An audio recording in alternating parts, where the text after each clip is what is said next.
Hello and welcome to this very, very special edition of Off the Cuff OTC, a conversation that we hold with really interesting people, but equally importantly, with an equally interesting and intelligent audience. So thank you all for being here. And I know that you haven't come here to, I know Barkha is a big star, but you haven't come here to listen to her. You come here to listen to Mr. Bachchan and this gentleman called Shoojit Sircar. Please wish him on his 49th birthday. He's the second youngest person in this group. I am the youngest. Having said that, Shoojit and Mr. Bachchan, it's an interesting pairing. These two span many generations of Hindi cinema. I'm of the generation that watched Mr. Bachchan in South Hindustani, Anand, and now a third generation is being charmed by stuff he's doing in very interesting new kind of cinema, the kind of cinema that Shoojit produces, which is cinema on contemporary issues, on slice of life stories. Earlier, our cinema, which is sort of, in my view, unfortunately called Bollywood, was always a fantasy land. Lately, we've had young filmmakers who touch real life stories and then are blessed that their big stars, the biggest of them all, like Mr. Bachchan, agrees happily to work for these films, for these stories, to give them not just heft and weight, but also box office appeal. So that's the reason we have these two. Barkha is my partner, she's right here, and she'll carry on the conversation. Well, Mr. Bachchan, I remember once you said to me, and I didn't believe it at that time, you said there was a time I used to be Amitabh Bachchan. Now I'm just a name in the credit line. I'm just another name. Are you looking at this hall? We've never had in this jaded political capital city of Delhi this kind of turnout for anything. Surely, when you talk about being just another name in the credit line, that is typical self-deprecation by Amitabh Bachchan. They've all come to see you. They haven't come to see me. See, now that made my day, always a gentleman. But seriously, at this point in your life, there must be moments of looking back and looking ahead. And as Shekhar said, there is an entire body of work. And yet, even now, in your 70s, here you are, as hungry for the next interesting character. How do you keep that hunger alive? Because the best of us get bored. We get cynical. We think it's time to hang up our boots. Has that thought never crossed you? For me, it's a necessity. I need to work to earn Oh, a come living. on. Oh, come on. So I just look for another job, and I'm very grateful that he gave me one. Is Mr. Amitabh Bachchan scared of getting old? I think that as an artist, you crave to do the kind of work that is offered to you. I would like to believe that if there are professionals in the audience today, that's what you crave for. You want to keep working at your craft and as much as you can get. There's never a day when you say, I'm done with this and that's it. I think the creative field doesn't allow you to do that. I think in the creative field, you keep looking for fresh avenues, fresh challenges. If my body can take that, yes, I would like to look for fresh challenges almost every day. And this new turn that we've seen for the past few years, I would say, there was Pa, there was Piku before this, and this. These are, I mean, Pa was not a senior role, but these two are senior roles. So is this a deliberate decision that you now come in as the big star in a film with young directors and young actors and give the film heft? Do you particularly enjoy working with very young people? You could still be doing the same old fantasy movies.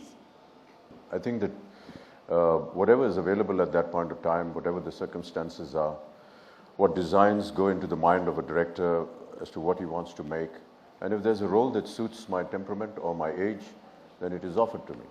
I don't think that I go out looking deliberately for anything. It's the other way around. I look for, as I said, another job, and if it is commensurate with my age, then I accept it. I don't think there's any deliberate move to, I'm done with this, now I have to do this. I just look at it as moving on day to day. So there is no new frontier? No, it doesn't. Shoojit, Do you agree with that? Or is he being too modest? I mean, I don't know, I mean, obviously, but I've seen, he's 74 now, I think. So you're going on 75, right? Yeah. But on the set, I think he's 14-year-old boy. So, and script is like a toy that you have given him, and he wants to play with that toy, you know. He just don't want to leave that toy. He And just are you clings. like the cantankerous parent? No. Or are you like, okay, this is my child and I dare not tell him to stop playing with his toy? No, you know, for me, for a director and for an artist like us, we care a lot for our script. That's our everything. That's our hero of our film is our script, for me at least. And if somebody takes care of that script, clings to it, and respects it, I think that's enough for us, you know. And he, as soon as he gets a script, he forgets everything. He forgets his lunch. He forgets everything. All through for 3 months or 4 months into, every night and day, he questions me each and everything on the script. And I have to be ready to answer those. And also discuss it out and debate it out. What I think he looks for, possibly, I think he must have done so many things. And as an artist, I think he looks for somebody who can steer him, you know, who can, you know, ask him to do, challenge his, what he has not done before. So, for example, in Pink, he's playing a lawyer, you know.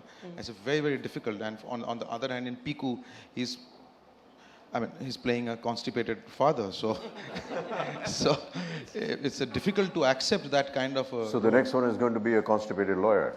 I don't know. I think that will not be atypical.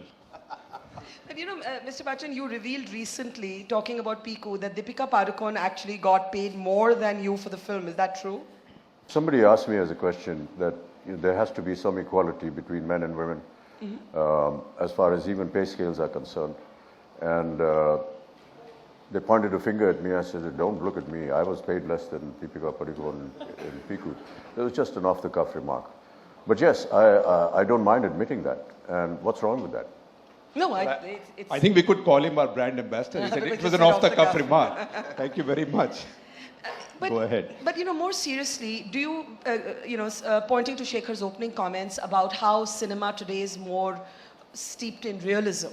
You know, for those of us who sort of grew up watching you, sir, you were the anti-establishment hero at a time when films we thought were about real issues. Then we saw this phase in the middle where Hindi cinema became all about the beautiful people. And actually you couldn't even find India's middle class or low middle class in those movies. And now we seem to be back to a much more sort of dipped in reality kind of cinema. Is that how you see it? Like when we look at Pink or we look at Piku, these are relatable, identifiable characters. They're not larger than life. They're people in which we can see our own lives. Is that a shift? Yeah, a large part of that has to go with the people that are present here, because they are the people that wanted to change, they wanted to see something different. They guided us. They've always guided us. We make films and do our creations on what is going on in society, what's going on in the country, what the temperament is, what kind of stories people want to hear and see, what kind of entertainment they want to have. I'm not saying that we're only making, issue-oriented films. We are also making films that are, the typical escapist fare. And there's a lovely mix and a lovely balance. But if you are conscious of the fact that we are deliberately going out and making films which are issue-based, then a lot of that credit goes to the audience that is sitting here today, because they have guided us to do something like this.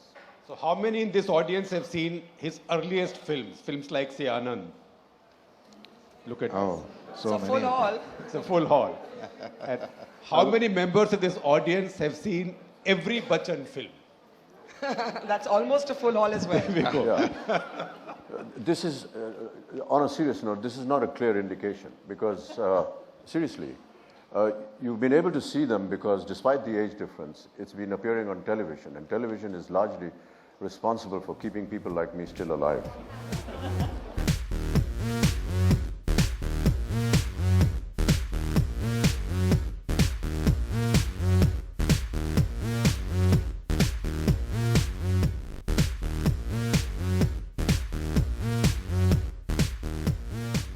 I keep calling this self-deprecating. You keep saying you're being dead serious. But let's shift the focus just a little bit to Shoojit, because I don't know if you know this, Mr. Bachchan, but where we're sitting at the Meridian is where Shoojit, you actually used to work.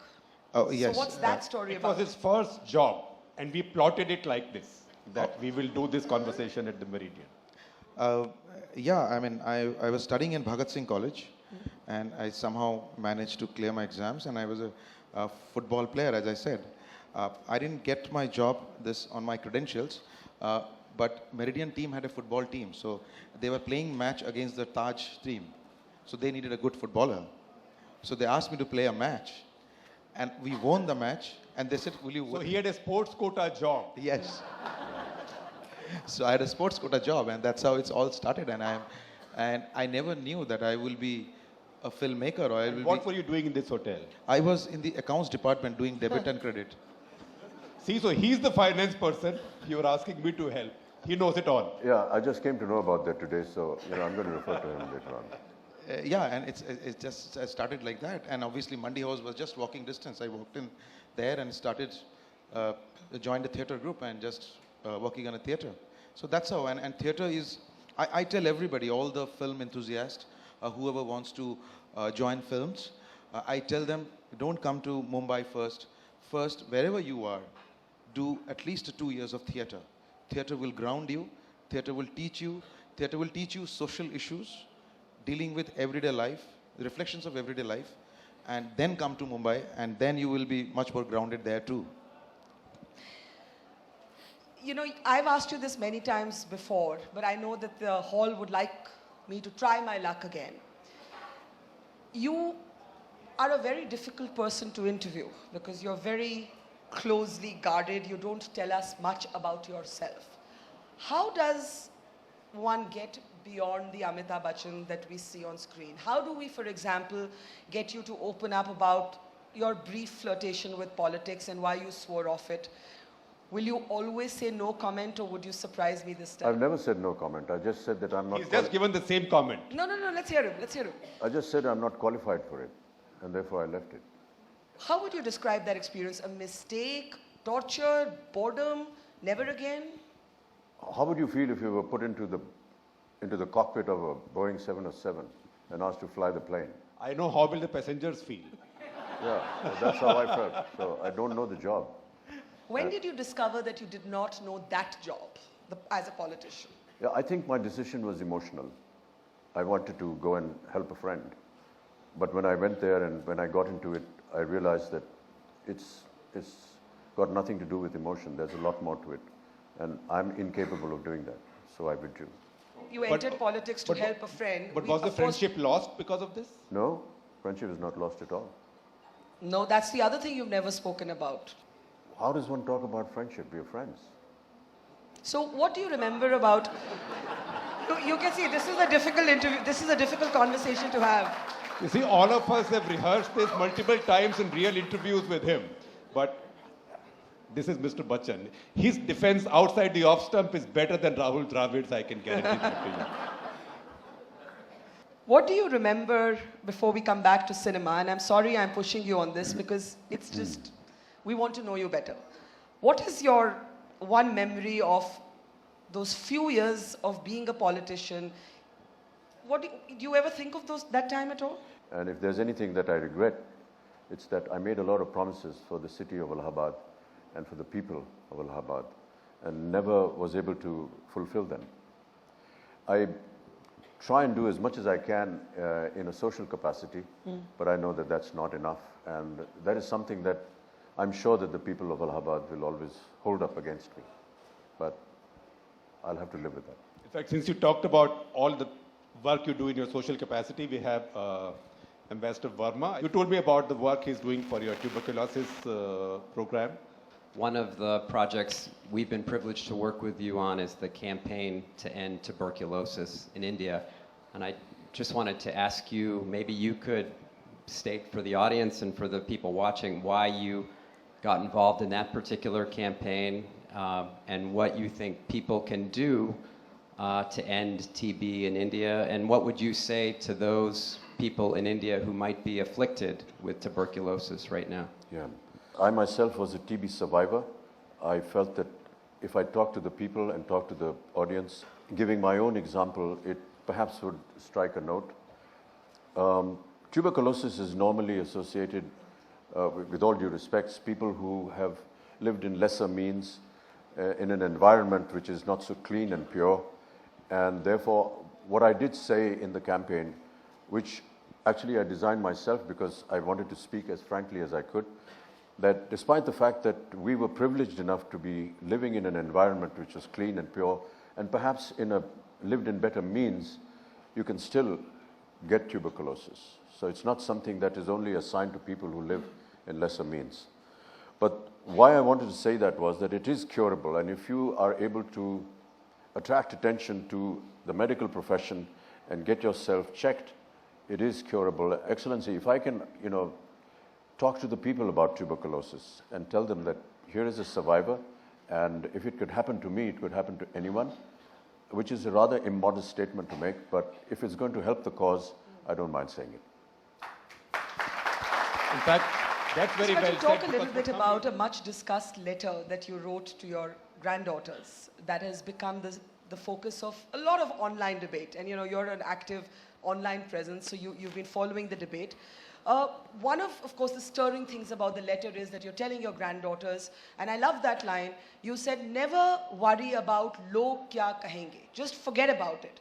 First, I want to ask you, before we talk about the letter, have you ever worried log kya kahenge? I was always from birth known as Bachchanji's son, who was an important name. And I always was conscious of the fact that I need to conduct myself in a manner where his name doesn't get spoiled. So I had to look at it in a different aspect. But the point in the letter is not that at all. It's more on what your beliefs, what your commitments are, what you're thinking. Don't get pressurized by log kya kahenge. Because there is this stigma with all women, unfortunately, in our country, where you're told, when you sit, cross your legs and sit. When you go out, just be properly dressed. Don't go here, don't meet this guy. Come back at so-and-so time. Yes, these are some things that we all tell our children but to be bogged down by it, to be pressurized by it, and to conduct your life not because that's not what you felt like doing, but to do because you've been told not to do it. I was just saying, you are wise enough and have enough wisdom and have enough sense to know what is right for you and what is wrong for you. Use that rather than be living with some kind of stigma that has been thrust upon us through ages. There is so much that women in our country are subjected to because there has been a tradition of that. Why should there be a definite desire to keep following that? Why does the wife have to walk, 10 steps behind the husband? When a child is born, when the girl is born, you give her toys that resemble cooking utensils, or you give her a house to build. But when a little boy is born, you give him a car or a gun, or, why is that differentiation? And I think at a very early age, children have this discrimination inculcated into them. The dialogue you speak in the courtroom, how much of that is pure cinema and how much of that comes from personal passion and belief? I think Shoojit will be able to answer that better because he and his entire production team went through a very rigorous research before they actually wrote even a single word in the script.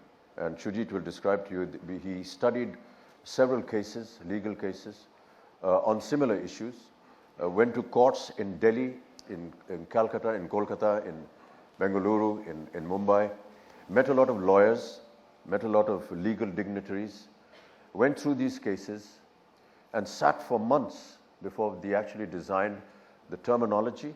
And I know that some of the terminology in the trailer that people saw of Pink was perhaps a little, taken aback by the kind of language that was being used. But let me tell you, and I'm sure that he will reassure everyone here, that they were all taken from real life cases where lawyers have actually used this.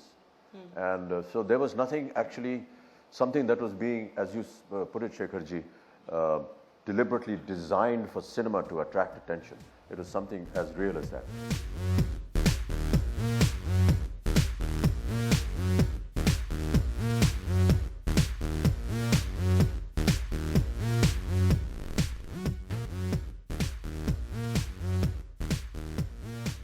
I mean, there was no intention to sensationalize the issue or what the girl is going through. I mean, she is standing in the witness box, and my first question to her is, "Are you a virgin?" And that's actually in the trailer. And I was just telling you that I actually think that to center stage consent and sexual consent in that way is really quite a remarkable first, to openly talk about virginity and sexuality and consent. Yes, I think we were all always, I feel we were always dancing around the periphery. We were not hitting the spot. And I had decided that this time, one day, as I said, how this idea came in, and I was sitting with my wife and having tea, and there was a newspaper article on women empowerment. So she just passed a comment, it hurt me a lot. She just said, "Ki, this is modern times of 2015, and we are talking about women empowerment. Isn't this shameless?" So it was.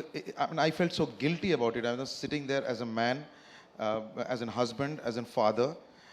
So that's how we started. Okay, let's design this and let's go into the story. We normally question the character of a woman wherever they are, even if it's not a witness box. Even if she's walking on the street at 8 o'clock in the evening, by a stare you can ask that question. So I think it's quite a, sad and painful thing, but it had to come out at some time. How do you tell the mothers at home, and how do you tell the sons at home and the brothers and sisters to treat their women properly? Yeah.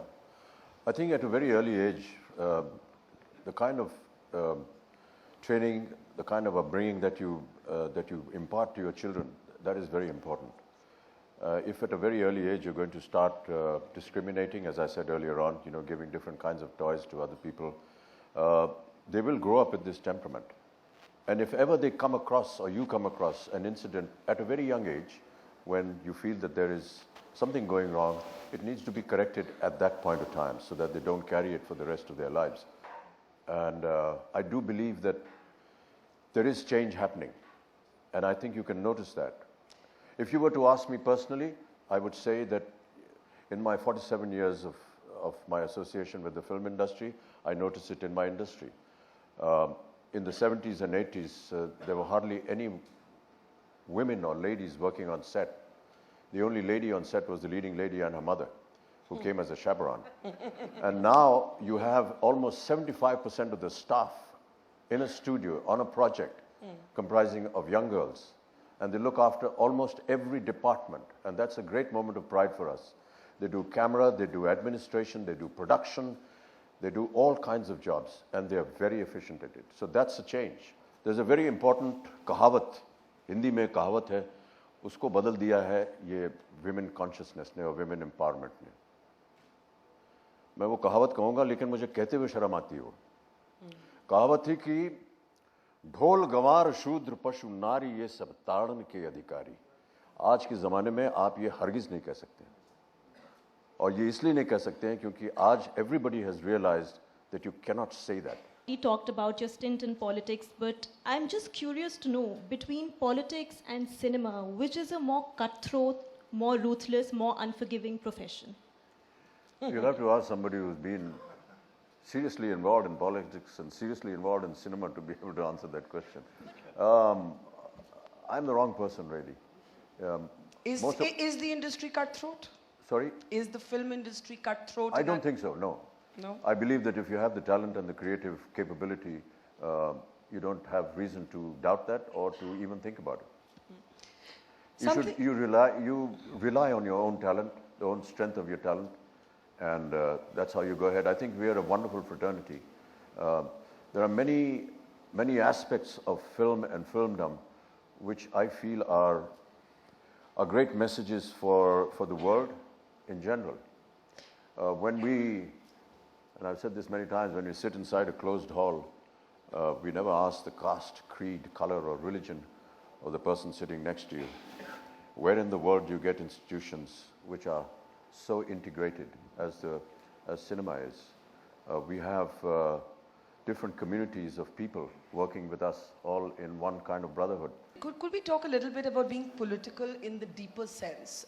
I don't mean party politics, I don't mean electoral politics, but something I've always wondered about is, when you look at the United States of America, for example, and this election campaign that's unfolding there, you'll have prominent actors taking very distinct political positions. We still see a hesitation in the industry here. The films are getting more political, but the actors are still hesitant. Is there a fear of controversy? Is there a fear of backlash? What happened to an Amir Khan for what he said, or a Shah Rukh to what he said? Why don't we see leading lights like all of you stand up and lead the way on the deepest political questions of our time? There are very few journalists in your profession who do the same thing.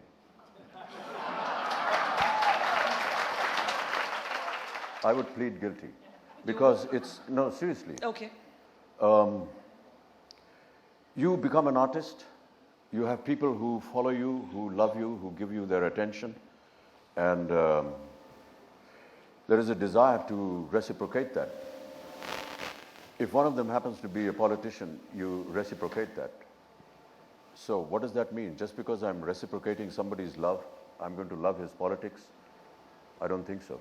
My job is to be in front of this camera and try to deliver my goods as well as I can, not to be fiddling around with, I need to talk to this guy because he's politically strong, or this guy because he's going to save me from the income tax, or this guy who's going to, help me out in some crisis. I don't want to divert my mind there. I would just like to do my job. But Amitabh Bachchan has to fear repercussions? Of course, most certainly. Why not? Who'd harm you? Come over to my house, I'll tell you.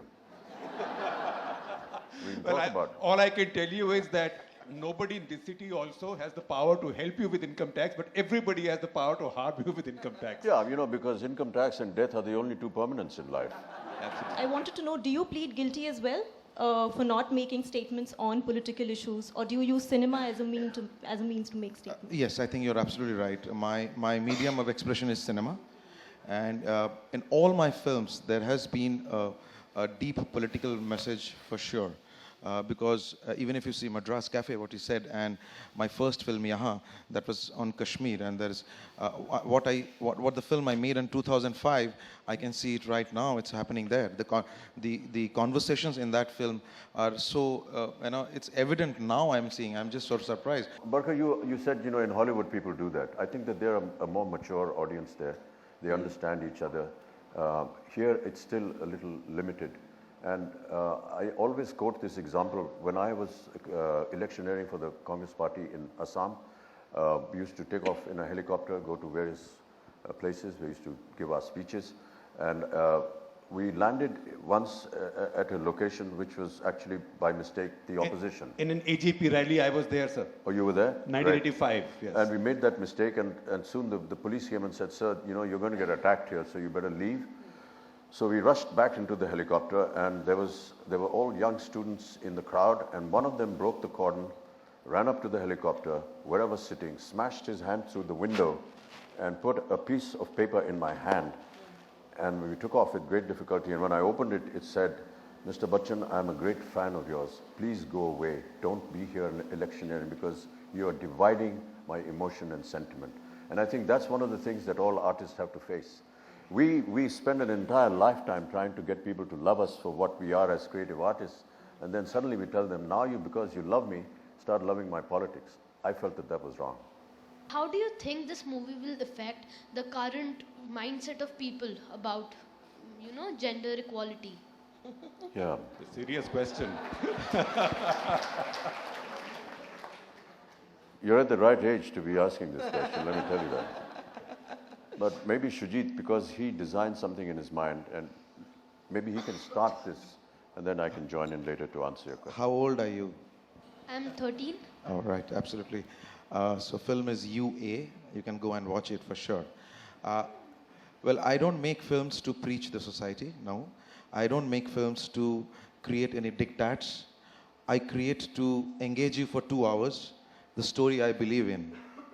But yes, if you can walk out of the theater and you can sit down at the dining table and you can talk to your dad and mom that no, in this case you were wrong, in this case I was right. I think I will be very happy that the conversation has started. That's the takeout of this film. I would love to. I wanted to ask you that your dad, he has written so many poems and stories. Has he ever written one on you? No, he hasn't written one on me, but he did say that Amitabh is my best poem. Oh.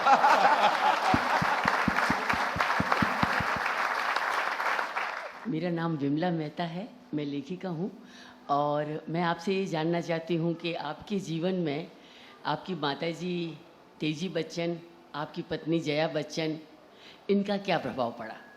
इनका क्या प्रभाव पड़ा? जी, जीता जागता उदाहरण आपके सामने बैठा हुआ है। नहीं साहब, इसको मजाक में मत डालिए। नहीं। माँ नहीं होती तो मैं नहीं होता जी, और मैं नहीं होता तो पत्नी नहीं होती। My question to you, sir, is from the time you've been a celebrity, what have you discovered about yourself which you didn't know earlier? Good question. Oh gosh. What's the name of the school? Vasant Valley. Okay. Must remember that. Yes, I know it. I don't know. I don't think the profession really teaches me to discover myself. We try to learn and discover the characters that we play. You know, in the films, we have several occasions where, let's say, your mother is dying, and you have to emote. And I've done about 6 or 7 films where my mother has passed away in the scene, and I've had to emote, and I hope that I've done my very best. And when you do that, you think of all kinds of things. And I have always wondered that when my mother did pass away in real life, whether those emotions that I expressed and played out in those 5 other sequences that I did, have I been able to bring out that emotion at the time when my real mother died? I don't know, and that's a dilemma that we all live with. And it's the same thing in death scenes. You know, I've died about 15 times on screen. You know, I have to discover a different way of dying in each film. You know, I can die standing up, running, sitting down, or whatever. But when it happens in real time, I don't know if my children who will watch it will say, "Yeah, we saw that. We saw Dad doing that before." I think there was a time in this first half of your career when every film you had to find a new way of killing people and killing more people with one blow. Yeah. So how did you keep on multiplying? In one you kill 18, the next 36. The Then directors used to do that. I remember sitting on a script sitting with Mr. Manmohan Desai, with whom I'd already worked in, say, 2 or 3 films. And the writer was describing the scene. I said, "जी वो फिर वो अमिताभ जी इधर से आते हैं और उधर से वो सब गैंग आता है और 7-8 आदमी उधर से आते हैं। स्टॉप है, पिछले पिक्चर में उसने 7-8 को मारा, अगले पिक्चर में 15 होना चाहिए." Everybody deals with pressure differently, and some people do break under pressure. And you have never broken under pressure. There may have been cracks, but you've never broken under pressure. We all go through phases where you feel that, you know, this is the end of the world. But sometimes circumstances coerce you to carry on. I would like to believe that there were circumstances in my case which forced me and coerced me to continue. Sir, I want to question a simple question that how do you describe pink in a single dialogue? No means no. Well done. There is no further meaning after no. If you go and look up the dictionary, you won't find any further meaning of no. No means no. And when somebody says it, particularly a woman, whether she's your friend, your girlfriend, your wife, your sex worker, when a woman says no, you stop.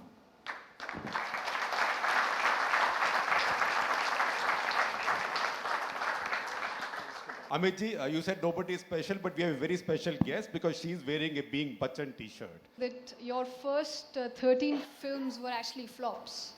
And How There are did you many more feel? that happened after that. How did you feel? I mean, after every film that flopped, how did you? Yeah, it's heartbreaking. It's just like failing an examination. You try out something and you fail, it doesn't succeed, you sit back and think about it. But I think that, you know, failures give you an opportunity to realize where you went wrong, and it's important to... I'm sounding like some, you know, some muni baitha hua hai yahan par kuch gyan de raha. No, you just look at where you've gone wrong and try and analyze it and not make those same mistakes again. Bachchan साहब नमस्कार। नमस्कार। अगर आपको कोई politically controversial role model का real role offer किया जाए, आप उसको करना चाहेंगे? हाँ, क्यों नहीं? So long as it remains a role.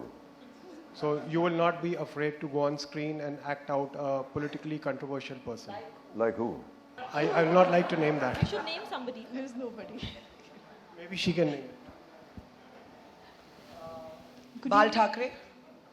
Yeah, I think that there have been films like Sircar that have been inspired from him, but not exactly him.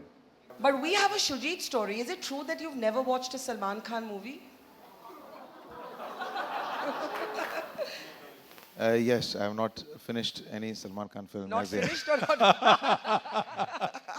And I can say I've almost never watched one from the beginning. Yeah, so I can tell you one small story about Piku. Yes. When the first time I got the idea of this constipated father, so I call and I go to him, and he doesn't know what I've come for. So I tell him, sir, there's a story of this Delhi. There's a girl whose name is Piku, and you're the father, and your character is of that you are constipated. And he stares at me, and I don't know what to say at that moment. He's looking at me, and I exactly don't know. He's staring at me. I should run away from there. What should I do? Because, you know, I've asked him, Mr. Amitabh Bachchan, to play this character. And he took the script. Okay, he said, leave the script, and I'm going to London. I'm going to read this script. And then he calls me. He sends me a huge mail from there about his questions, the way he works. Why is this? Why is that? Why is that? Why is that? And me and my writer were very sure that he's not going to work in this film. I mean, it's gone. And then in one evening, I also got really, I said, no, I'll have to explain what's in my heart. I have to pour it out. And I just write a huge mail back, and I go to him and I start enacting. And his mail comes back only saying, okay. I can say that summarizes also the plight of journalists who try and try and try, and then Mr. Bachchan just says, yes, so, and that kind of shuts me up. Well, may you keep illuminating our screens and engaging our minds. A big round of applause for Amitabh Bachchan and Shoojit Sircar. And that is it on this edition of Off the Cuff. Shekhar Gupta and I will continue to bring you many such interesting conversations, we hope. Thank you for watching, and see you all next time.